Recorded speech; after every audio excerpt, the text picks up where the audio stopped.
Hello বন্ধুরা, চলে এসেছি নারায়ণী কিচেনে রোজকার মতো রেসিপি নিয়ে। এই ছোলা ভিজিয়েছি, দেশি ছোলা। এই ছোলা দিয়ে একটা দারুণ স্বাদের রেসিপি করবো, ভিডিওটা দেখতে থাকুন।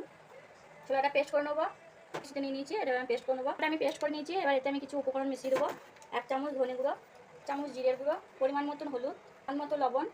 এখানে আমি 1 চামচ বেসন দেবো, 1 চামচ জোয়ান, 1 চামচ লঙ্কার গুঁড়ো। উপকরণগুলো এবার আমি মিশিয়ে নেবো। হয়ে গেছে, এবার আমি বড়াগুলো ভেজে নেবো। কড়াটা একটি ভাজা হয়ে গেছে, তুলে নেবো।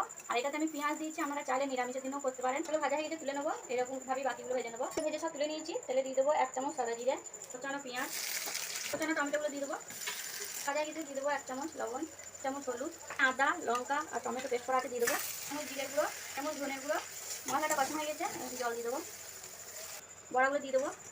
আমার আগে দেখুন আমি 2 চামচের মতন পোস্ত বাটা দেবো। এই দেখুন রেসিপিটা হয়ে গেছে ছোলা কলাই দিয়ে। এই ভিডিওটা যদি ভালো লাগে একটা লাইক সাবস্ক্রাইব করে দেবেন, কমেন্ট করে জানাবেন কেমন হয়েছে। ভালো থাকবেন, সুস্থ থাকবেন, দেখা হবে নতুন কোনো ভিডিও নিয়ে।